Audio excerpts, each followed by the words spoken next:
Ang walang kamatayang show my business. Ang food business, ang food franchising business sa Pilipinas, isa po yan sa number one na pinakamalupit na, kumbaga, yung trending business sa Pilipinas ay food franchising business. Okay? Tayo po ay, kasi nga si Press, ang isa sa existing business niya ay yung kanyang show my franchising business.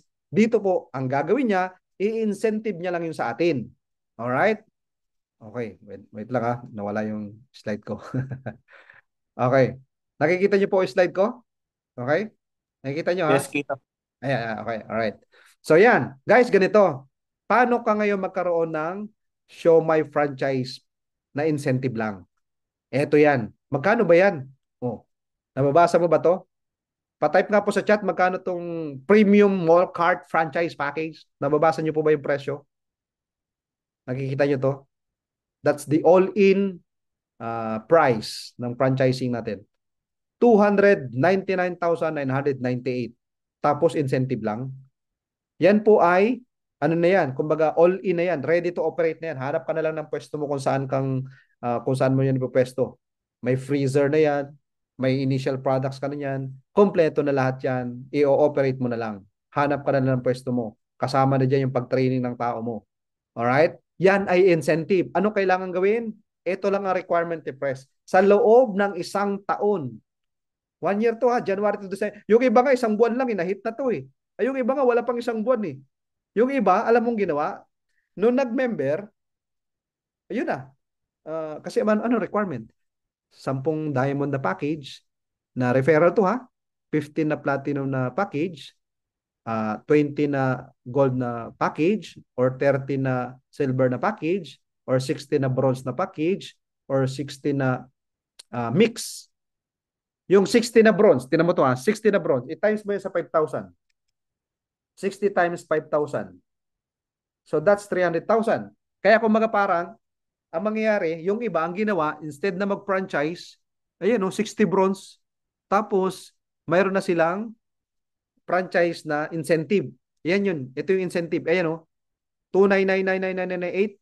So, nasa 3,000 yan. Yung 60 na bronze, nasa 300,000. Ayan, may kita pa sila doon. Pag kinumpute mo ang kita niyan, almost nasa 600, nasa 100,000, no? Yung 60 na bronze, pag kinumpute mo yan, 100,000 plus ang income mo niyan. Alright? January to December. Marami na po itong nakakuha din. Okay, nung incentive na to. Okay, wait, there's more. Ito pa, yung lifestyle incentives. Ayan.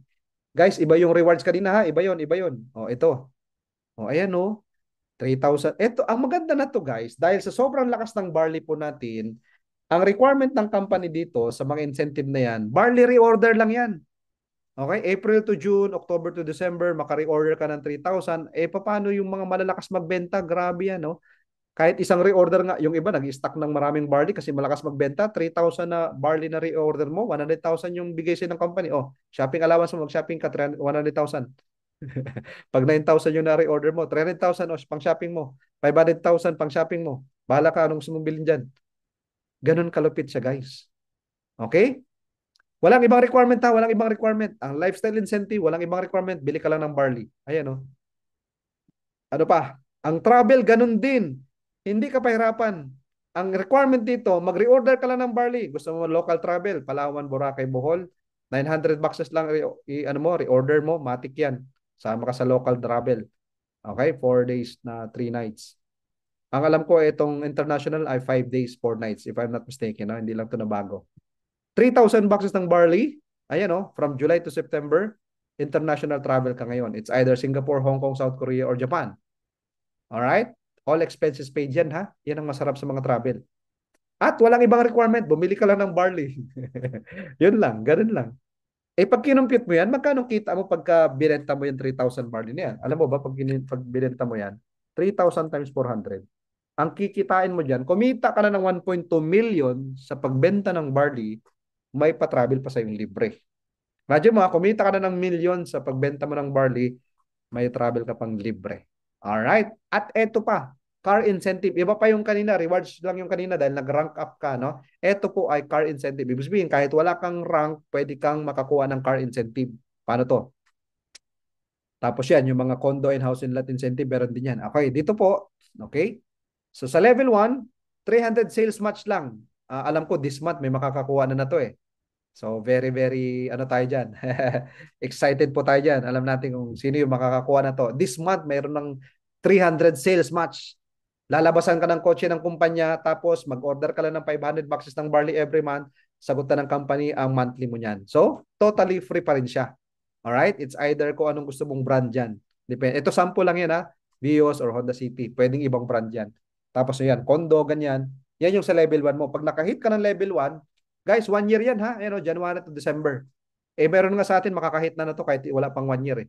Di ba? Eh, kasi nga, achievable yan. 300 match lang yan eh. Paano pag may waiting ka na?